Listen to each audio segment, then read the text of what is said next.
ছিল। আর আমি এর মধ্যে একবার নেক্সট উইকে উত্তরবঙ্গ যাব সফরে। আপনারা কিন্তু স্বপন নিয়ে উল্টোপাল্টা এখন কেউ লেখার চেষ্টা করবেন না।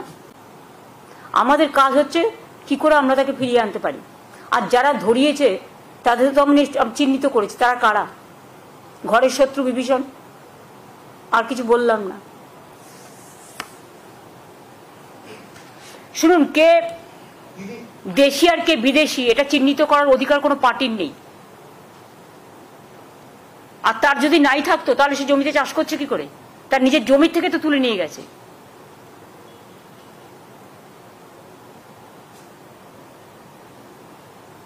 আর তুলে দিয়েছে কারা? খোঁজ নিন ভালো করে, তাহলে দেখবেন টিআরপিটা বাড়বে যদি সত্যি কথা বলে। আপনারা জানেন আমরা দ্রুত শিল্পায়ন আমাদের একটা লক্ষ্য আছে, এবং মোর অ্যান্ড মোর কর্মসৃষ্টি, যেটা আগেও আপনারা দেখেছেন। বিজিবিএস হওয়ার পরেও অনেকগুলো ইন্ডাস্ট্রি আমরা ছেড়ে দিয়েছি, তারা প্রসেসে তৈরি করছে। এছাড়াও সজ্জন জিন্দাল থেকে শুরু করে সোলার পাওয়ার থেকে শুরু করে এগুলোও আমি নিজে গিয়ে উদ্বোধন করে এসেছি। আজকে আমরা পুরুলিয়ার যে রঘুনাথপুর, যেখানে আমরা জঙ্গল সুন্দরী কর্মনগরী করেছি,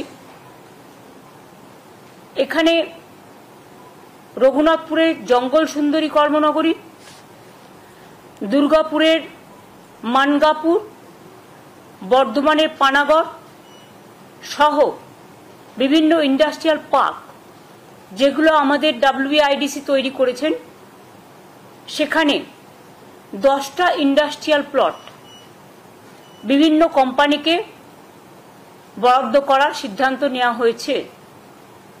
এই 10টি প্লটে মোট জমির সংখ্যা হচ্ছে 2515 একর। কোম্পানিগুলো যথেষ্ট বড় বড়। এখানে 25,000 কোটিরও বেশি বিনিয়োগ আসবে, এবং প্রায় 70,000-এর ওপর মানুষ ডাইরেক্ট এবং ইনডাইরেক্ট তারও বেশি কর্মসংস্থান তৈরি করবেন। এছাড়াও, এবং এগুলোর ম্যাক্সিমাম হচ্ছে স্টিল ইন্ডাস্ট্রি। স্টিল ইন্ডাস্ট্রির মধ্যে বড় বড় ইন্ডাস্ট্রি পড়ে। আরও একটা বড় কাজ আমরা করেছি, সেটা হচ্ছে আমরা West Bengal small scale industry থেকে আমরা MSME ভারতবর্ষের নাম্বার 1, এবং আমরা এখানে আজকে 15টা ইন্ডাস্ট্রিয়াল এস্টেটে মোট 43টা মাইক্রো এবং স্মল স্কেল ইন্ডাস্ট্রি করবার জন্য আজকে অ্যালট করলাম। এগুলো সবই জেলায় হবে, কয়েকশো কোটি টাকা বিনিয়োগ হবে, এবং জেলায় জেলায় কর্মসংস্থান হবে। আপনারা জানেন MSME-তে আমি আগেই বলেছি আমরা দেশের প্রধান। এখানে প্রায় 90 লক্ষ ইউনিটে আমাদের 1,40,00,000 মানুষ কাজ করেন। 660টার বেশি ক্লাস্টার আগেই ছিল। আরও অনেকে জমি চাইছেন। বেঙ্গলে ইন্ডাস্ট্রিয়াল গ্রোথ ভীষণ চাহিদা আছে। আমরা যতটা পারছি প্রসেসগুলো করে, জমিগুলো দেখে, ক্রস চেক করে, সময় নিয়ে সব জায়গা থেকে ক্লিয়ারেন্স করে তারপরে করছি।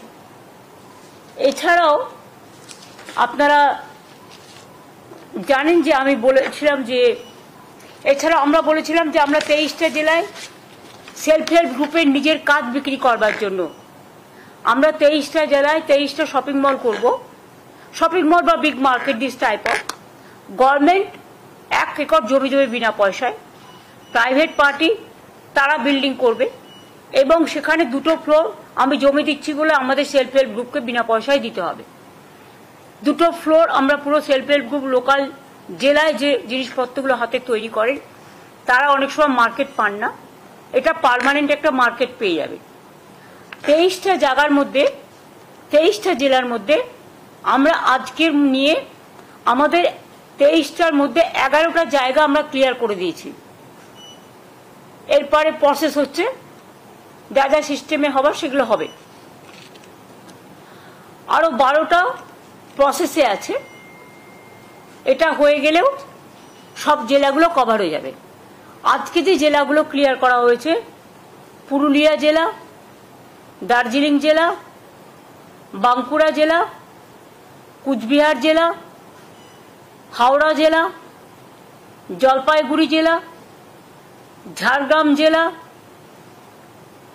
মুর্শিদাবাদ জেলা, পশ্চিম মেদিনীপুর জেলা, উত্তর দিনাজপুর জেলা, বাদবাকি জেলাগুলোতেও প্রত্যেকটা হবে। আশা করি আগামী নেক্সট ক্যাবিনেট মিটিংয়ে অন্যান্যগুলো আমরা নিয়ে আসতে পারবো। এছাড়াও দীঘায় যেহেতু একটা জগন্নাথ ধাম হয়েছে বড়, ওখানেও অনেকে কেনাকাটা করতে চায়, বা ইন্টারন্যাশনাল ন্যাশনাল মার্কেট আছে, স্টেটের মার্কেটও আছে, লোকাল মার্কেটও আছে। ওখানেও একটা ভালো জমি আমরা খুঁজছি, পেয়ে গেলে ওখানেও একটা বড় বাজার আমরা তৈরি করে দেবো। এছাড়াও আর একটা ভালো জিনিস যেটা আপনারা শুনলে খুশি হবে, যে আমরা হিডকোর থেকে, এটা আমার অনেক দিন, যেমন আমি ইন্টারন্যাশনাল কনভেনশন সেন্টার করেছিলাম যখন আমরা, সেখানে এখন সবাই সারা পৃথিবীর মানুষ এসে কনভেনশন করে, সাথে হোটেলও আছে। তেমনি আমরা দীঘাতেও করে দিচ্ছি ইন্টারন্যাশনাল কনভেনশন সেন্টার, শিলিগুড়িতেও পরে একটা হবে। যেমন আমাদের বিশ্ববঙ্গ মেলা প্রাঙ্গণও তৈরি হয়েছে বিশ্ব বাংলা, আপনারা জানেন, সেটা সায়েন্স সিটির অপোজিটে। ইকো ট্যুরিজম পার্ক থেকে শুরু করে, ওয়াক্স মিউজিয়াম থেকে শুরু করে, আলিপুর মিউজিয়াম থেকে শুরু করে অনেক কাজই আমরা করেছি। কালীঘাটের স্কাই ওয়াক থেকে শুরু করে, দক্ষিণেশ্বর থেকে শুরু করে, তারকেশ্বর থেকে শুরু করে ডেভেলপমেন্ট, ফুল্লরা মন্দির থেকে শুরু করে, নলাটেশ্বরী থেকে শুরু করে, তারাপীঠ থেকে শুরু করে, লোকনাথ মন্দির থেকে শুরু করে, কচুয়া ধাম, চাকলা থেকে শুরু করে, অনুকূল ঠাকুর থেকে শুরু করে, সব জায়গাতে যে যেভাবে আমাদের রিকোয়েস্ট করেছে, স্বামী বিবেকানন্দের বাড়ি থেকে শুরু করে, নিবেদিতার বাড়ি থেকে শুরু করে, যেখানে যা প্রয়োজন আমরা করেছি। আজকে আর একটা আমি অ্যানাউন্স করতে যাচ্ছি, যেটা আপনাদের আর একটা গর্বের জিনিস হবে, বাংলা পাবে ভবিষ্যতের জন্য। সেটা হচ্ছে, আমরা হিডকোর সাথে পিপিপি মডেল, এই মডেলে নিউ টাউন এলাকায় প্রায় 25 একর জমিতে একটি international information technology, entertainment and cultural park তৈরি করতে যাচ্ছি। কারণ মনে রাখবেন, ওয়ার্ল্ড ট্যুরে যারা বিভিন্ন ইনোভেশন বলুন, এন্টারটেনমেন্ট বলুন, ক্রিয়েটিভিটি বলুন, কালচারাল প্রোগ্রাম বলুন, নানা রকম প্রোগ্রাম করেন, এবং লেজার এবং এন্টারটেনমেন্ট ইন্ডাস্ট্রিও খুব বড় industry. Concert economy is a innovative idea নাওয়াডেজ। সমস্ত এক্সিবিশন, ইনফ্রাস্ট্রাকচার সবই করা হয়েছে এখানে। কাজে এটা একটা আন্তর্জাতিক মানের পার্ক হলে, আর 25 একর জমি মানে বিরাট জমি। এটার আমরা নাম দিচ্ছি, ইংরেজিতে হচ্ছে international information technology entertainment and cultural park, শর্টে আমরা যেটাকে বলবো আইআই টেক, মানে আইটেক, ডবল আই হবে। এটার শর্টে ইংরেজি নাম হচ্ছে আইটেক, যেখানে আন্তর্জাতিক মানের অনেক কালচারাল ইভেন্ট করতে ওয়ার্ল্ডের বিভিন্ন নায়ক নায়িকারাও আসেন, সারা দেশেরও আসেন। এতে আমাদের প্রচুর প্রোগ্রামও হবে, এবং এটা একটা ট্যুরিজম থেকে শুরু করে, এন্টারটেনমেন্ট থেকে শুরু করে, ইনফরমেশন থেকে শুরু করে, ইনোভেশন থেকে শুরু করে, ক্রিয়েটিভিটি থেকে শুরু করে, এই জায়গাটায় এর জন্য সম্পূর্ণ পিপিপি মডেলে জমিটা আমরা আজকে ক্লিয়ার করে দিয়েছি। 25 একর জমি, জায়গাও ঠিক হয়ে গেছে। এখন বাদ বাকি যা প্রসেস আছে টেন্ডার করার, সেগুলো করে এটা আমরা পিপিপি মডেলে করব। আর এর বাংলা নামটা হবে বিশ্ব অঙ্গন। কি মুখে হাসি নেই? আপনারা তো প্রোগ্রাম দেখতে যাবেন, কভার করতে যাবেন, শুধু কি একটা খবর দেখলে, নেগেটিভ খবর দেখালে লোকে দেখে না? এইসব বড় বড় আন্তর্জাতিক মানের প্রোগ্রাম দেখতেও লোকে ভালোবাসে। আমার কাছে অনেকদিন ধরেই এর একটা ডিম্যান্ড ছিল, কিন্তু এক লব্ধে কলকাতার কাছাকাছি 25 একর জমি খুঁজে পাওয়া, এত কিছু করার পর, ইট ওয়াজ এ ম্যাটার। তাই আমরা বিজেপি এসের পর থেকে এটা খুঁজতে চেষ্টা করি এবং আজকে এটা আমরা সফল হয়েছি। আমরা জমিটা ক্লিয়ার করে দিয়েছি, এরপর আমাদের পিপিপি মোডে আমরা টেন্ডারে যাব বা যা প্রসেস আছে তাতে যাব। তাহলে ইংরেজিতে শর্টেস্ট নাম হচ্ছে আইটেক পার্ক, আইআই ডবল আই, যেহেতু ইন্টারন্যাশনাল আছে, ইনফরমেশন আছে, আর টিতে টি আছে, এন্টারটেনমেন্ট আছে ই, আর কালচারালে সি আছে। সুতরাং ইংরেজিতে শর্টেস্ট ফর্ম হচ্ছে আইটেক পার্ক, আর বাংলা এটার নাম হবে বিশ্ব অঙ্গন। হয়েছে? এছাড়াও আচ্ছা মাইক্রো তো বলে দিচ্ছি, তাছাড়াও আর একটা আছে যেটা হচ্ছে আমরা বলেছিলাম যে বিশেষ করে গ্রুপ সি গ্রুপ ডি যারা মাইনে পাচ্ছে না তাদের সংসার চালাতে খুবই অসুবিধে হচ্ছে, এবং কোর্টে যেহেতু কেসটা পেন্ডিং আছে, সাবজুডিস আছে, আমরা রিভিউ করেছি, অ্যাপ্লিকেশন করেছি রিভিউয়ে, যখন কেস হবে তখন মাননীয় আদালত যা আমাদের আদেশ দেবেন সেভাবেই আমরা করব, কিন্তু ততদিন এই সংসারগুলো কি করে চলবে। তাই আমরা যে সিদ্ধান্ত আপনাদের জানিয়েছিলাম একটা মিটিংয়ে, যে আমরা গ্রুপ সিকে আমরা এর জন্য একটা স্কিম তৈরি করেছি, কারণ এখানে তো কথায় কথায় পিল খায় সব।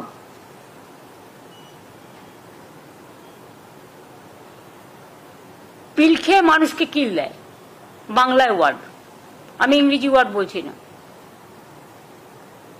খেতে দেবার ক্ষমতা নেই, কিল মারার গোসাই, প্রবাদ। কাজে গ্রুপ সি ও ডিদের জন্য বেতন অনিবার্য পরিস্থিতিতে কোর্টের অর্ডার অনুযায়ী বন্ধ হয়ে যাওয়ায় তাদের সংসারগুলো অনেক প্রবলেমের মধ্যে আছে। তাই আজকে রাজ্য মন্ত্রিসভার অনুমতিক্রমে ওয়েস্ট বেঙ্গল লেবার ডিপার্টমেন্টের আন্ডারে West Bengal livelihood and social security interim স্কিমের নামে একটি স্কিম আমরা তৈরি করেছি।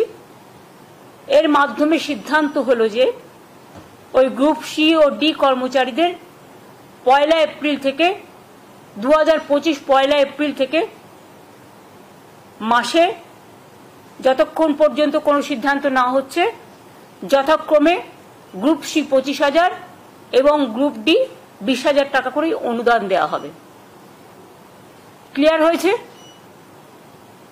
ওরা এপ্রিল থেকে মনে হয় মাইনেটা পাচ্ছিল না, আমরা 1 এপ্রিল থেকে, তার মানে ওরা এখন মের মাইনেটা পেয়ে যাবে। এখন টাকাটা, এটা আজকে যেহেতু ক্যাবিনেট হয়ে গেল, টাকাটা দেওয়া শুরু হবে। কেউ কেউ হয়তো বলবে দরকার নেই, এটা তার একান্ত স্বাধীনতা, স্বাধীন মতামত, এ ব্যাপারে আমাদের কিছু বলার নেই। বাট আমরা ভেবেছি এবং ভেবে আজকে এই সিদ্ধান্তটা পলিসি করে নেওয়া হয়েছে। এর আগেও আপনারা জানেন যে সিএস যখন তাদের মিট করছিল তখন আমি বলেছিলাম সেটাকে আজকে থেকে কার্যকরী করা হলো। এই পর্যন্ত আমার বল, তার কারণ হচ্ছে আমাদের কিছু প্রোগ্রাম রেডি হয়েও আছে, আর তাছাড়া উত্তরবঙ্গে মাঝে মাঝে আমাকে জেলাগুলোকে মিট করতে হয়, কথা বলতে হয়, সেই জন্য মাঝে আমি মুর্শিদাবাদ মালদা গেছিলাম, কিছুদিন আগে মুর্শিদাবাদে গেছিলাম আমি। তাই নেক্সট উইকে আমার সাথে চিফ সেক্রেটারিও যাবে। আমরা উত্তরবঙ্গে 3টে প্রোগ্রাম নিয়ে যাব মেনলি। একটা হচ্ছে চেম্বার্স বা ইন্ডাস্ট্রি যারা আছে, একটা সিনার্জিক প্রোগ্রাম হবে 20 তারিখে, 20 তারিখ বেলা 4টে, এই 19 তারিখে সরি সোমবার, আর 20 তারিখে আমাদের প্রোগ্রাম হবে পাবলিক ডিস্ট্রিবিউশন প্রোগ্রাম।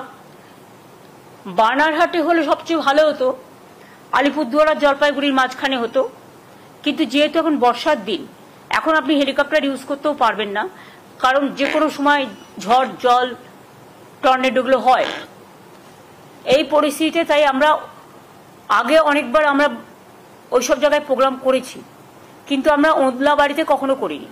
তাই বানারহাট থেকে ওদলাবাড়িটা খুব কাছে হবে আলিপুরদুয়ার জেলা থেকে, এবং ওদলাবাড়িতেও জলপাইগুড়ি জেলার মধ্যেই পড়ছে। পাবলিক ডিস্ট্রিবিউশন একটা প্রোগ্রাম করবো 20 তারিখে, আর 21 তারিখে আমরা একটা নর্থ বেঙ্গলে উত্তরকন্যায় আমরা একটা বিশেষ করে উত্তরবঙ্গের 6টা জেলা নিয়ে,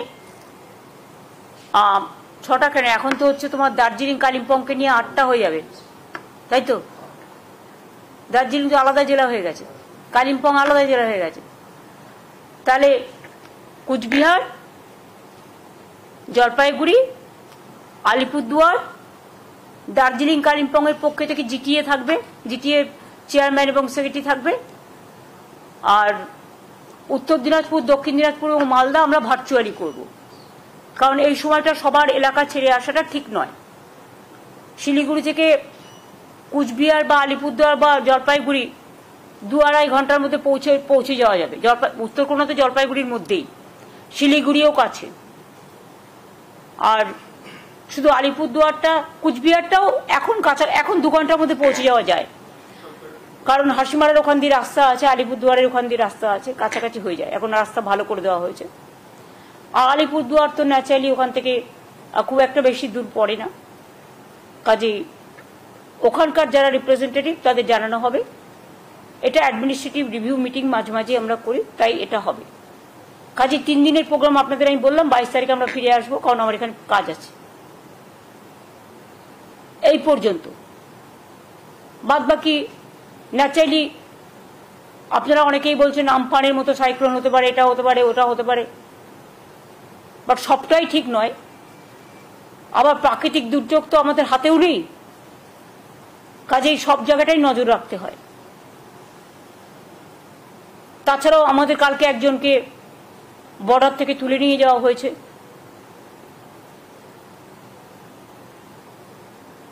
যদিও তার নিজের জমিতে সে চাষ করছিল। আমি এটা সিএসকে বলবো প্রপার জায়গায় কথা বলতে। এ নিয়ে আমি আর অন্য কিছু বলতে চাই না। আমরা আমাদের সেনাবাহিনীর সকলকে সলিডারিটি জানাচ্ছি, অভিনন্দন জানাচ্ছি। যে শহীদরা প্রাণ দিয়েছেন, এটা আমরা ক্যাবিনেটেও বলেছি, আলোচনা আমরা রেজুলেশন নিয়েছি, এবং যারা শহীদ হয়েছেন তাদের সকল পরিবারকে আমরা শ্রদ্ধার্ঘ্য নিবেদন করে শহীদ তর্পণের জন্য আমরা প্রস্তাবও নিয়েছি, শহীদদের শ্রদ্ধা জানিয়ে। এই পর্যন্ত। যুদ্ধ নিয়ে কোনো কোশ্চেন করবেন না, অন্য কিছু করবেন, বলুন। दीदी, बीएसएफ का जो जवान है बंगाल के हुगली डिस्ट्रिक्ट से, वो वापस आए हैं पाकिस्तान की कस्टडी से। आपने भी काफी बार बात की थी उनके परिवार वालों के साथ, क्या करेंगे इस पर? देखिए, पूनम साहू जो हमारा बीएसएफ का जवान है, उसको बॉर्डर से ले गया था पाकिस्तान ने, जब हमारा ये पहलगांव का बाद जो शुरू हुआ था। तो उसको बीबी का साथ, रजनी का साथ मेरे को 3-4 दफे बात हुआ, और हम लोग भी हमारा ओर से बहुत सारे कोशिश किया है। हमारा डीजी पुलिस भी और बीएसएफ का डीजी का साथ कंटिन्यूअस हम लोग टच में थे। तो मैंने परसों उनको बता दिया था, रजनी को, कि आपका हस्बैंड तबीयत ठीक है, अच्छा है, सुस्त है, लेकिन उसको जो मॉडलिटीज ऑफ ऑपरेंडी जो करना है रिलीज करने के लिए, उसको लिए थोड़ा टाइम वो लोग मांगा है। और परसों जो मीटिंग था, वो मीटिंग में ही मैं ये बात को रखने के लिए रिक्वेस्ट किया था। तो वो लोगों ने बात भी किया, और कल भी वो लोगों को बात हुआ। इसको ऑपरेंडी क्या होगा इसके लिए तो प्रोसेस होता ही है, इसको तो टाइम देना चाहिए। तो आज सुबह में रिलीज हो गया, मैंने बहुत खुश हूँ, उसका परिवार भी खुश है, देशवासी भी खुश है। हमारा और भी अगर कोई रहे वो भी वापस आए, हम चाहते हैं। जब ऐसा कुछ होता है तो इसमें इसका सिस्टम ही है, वापस देते हैं, वापस लेते हैं।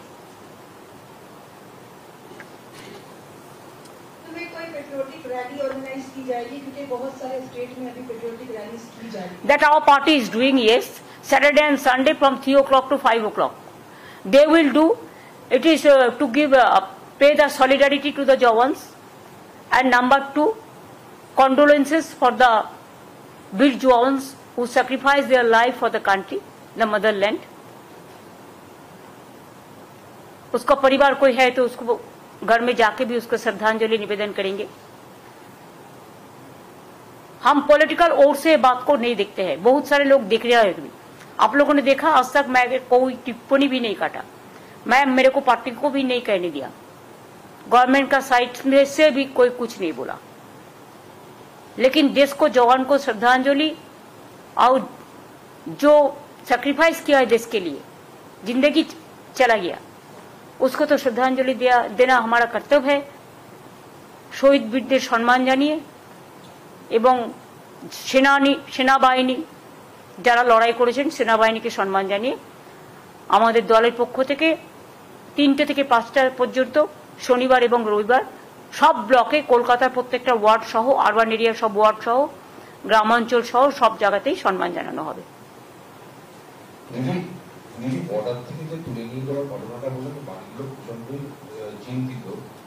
প্লিজ এটা নিয়ে আমি কিছু বলবো না, এটা গভর্নমেন্ট টু গভর্নমেন্ট কথা বলবো, ঠিক আছে?